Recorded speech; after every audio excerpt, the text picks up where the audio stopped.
This worksheet starts with a nice review of the previous section, 5.1, and is going to help us transition into section 5.2 about the definite integral.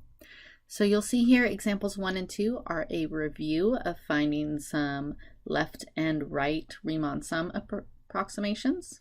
You can view those examples and try them on your own, see if you get the same answers. Here we have a reminder of how Riemann sums work. So as a reminder, if we are working over the interval from A to B, the area is approximately the sum of the function values at a given x value, usually the endpoint of a subinterval, that x sub I, multiplied by the width of those rectangles. And you see that defined below. X sub I is an x value in a given subinterval. Delta x is the width of each subinterval. And if you want to make those equal width, we have a formula there to help us out, which you'll see we used below in example 3. Again, you can work through this example on your own as a refresher of the previous section. Last time we said that if we took the limit of all those Riemann sums, that gave us the true area. Well, now instead of saying that this is the area, we are defining this as the definite integral.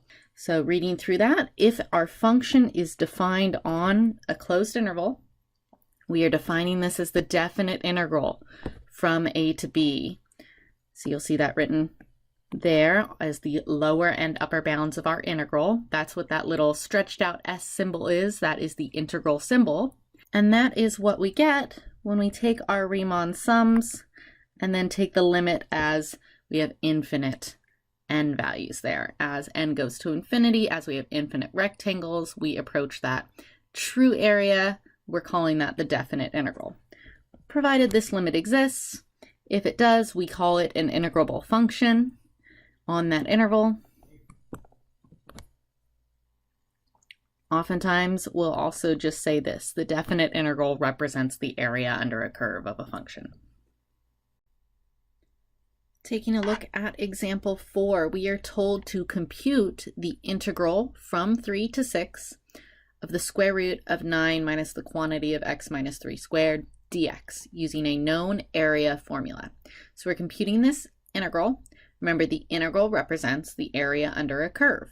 So we've got some graph paper here. Let's go ahead and sketch the graph of this function. And you may not recognize the shape of this graph at first, but let's say I write it as y equals the square root of 9 minus x minus 3 squared. And rewriting that, if I square both sides,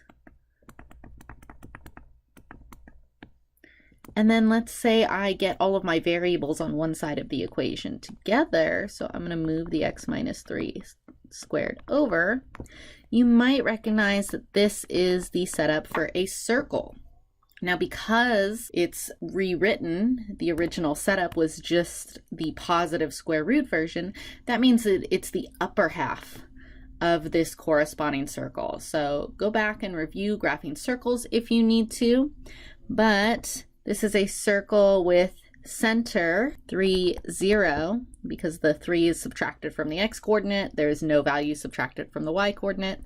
And then the constant over here is always the radius squared. So my radius here is the square root of 9, which is 3. So I'll go ahead and graph that. My center is at 3, 0. And as we said, since we just had the positive square root version of this, we are just graphing the upper half of that circle. So now that we have our function graphed, we need to carefully consider the bounds for our integral. We are just computing from 3 to 6, and if you'll notice, 3 was the center of my circle, so I'm not even considering that entire semicircle area that we just graphed. We're really only considering a quarter of that circle.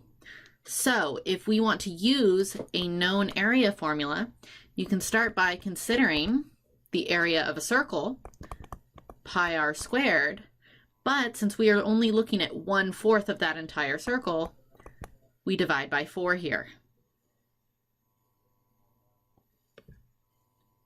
So that means that my integral is equal to pi, my radius here is 3, so 3 squared, divide by 4, and we get 9 pi over 4 here as our final answer. Now, we're not working with an application, we haven't been given units, but since we are looking at area, it would be some kind of square units if we had that to work with. The other thing I want to point out here is that make sure you are writing that differential as part of your integral every time. Don't be lazy and drop that dx. It's a very, very important part of the problem statement because it tells us what our variable is here. Our last few examples here are using the function f of x equals x, which of course is just a straight line with slope 1 passing through the origin.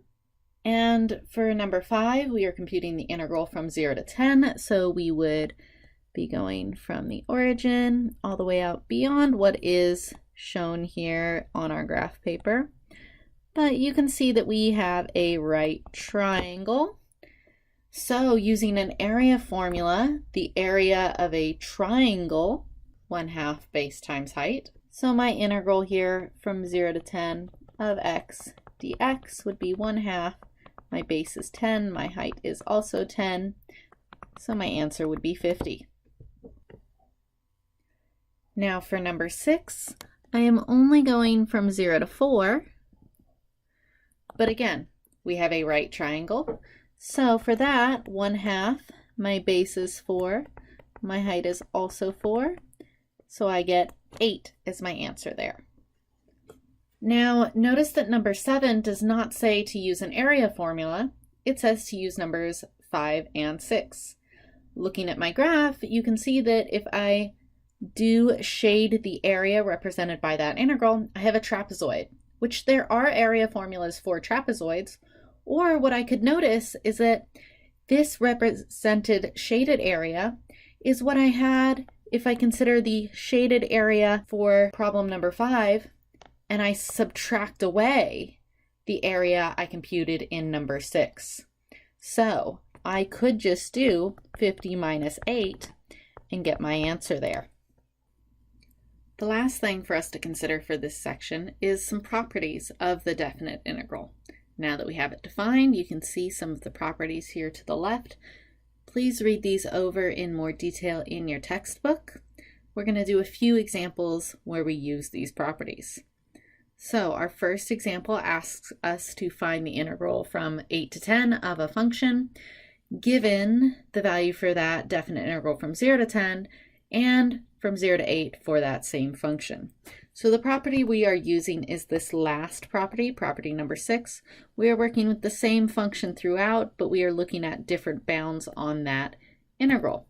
So for the function we are given, we can say, according to this property, that the integral from 0 to 10 of f of x dx is equal to the integral from 0 to 8 plus the integral from 8 to 10.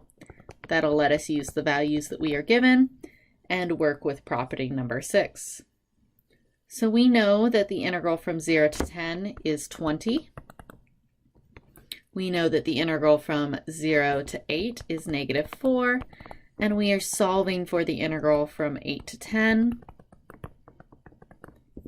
So we are treating this kind of as one single variable. We can add the value of 4 over and get our answer for that integral is 24.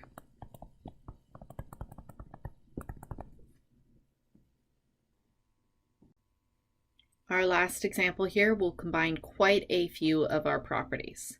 So we're given the integral from 0 to 9 of f of x dx is equal to 37, and the integral from 9 to 0 of g of x dx equals -16. We want to find the definite integral from 0 to 9 of 2f of x plus 3 g of x dx. So to start, I'm going to split up that larger integral we are asked to find. We can see here from property 3 that we can split up a sum. So I'm going to do that. So I have the integral from 0 to 9 of 2f of x dx plus the integral from 0 to 9 of 3 g of x dx. As we've mentioned earlier, don't be lazy. Include the dx every time, include your bounds every time. Those are important pieces of the notation. Now I can use my constant multiple rule to bring those 2's and 3's out in front of the integral.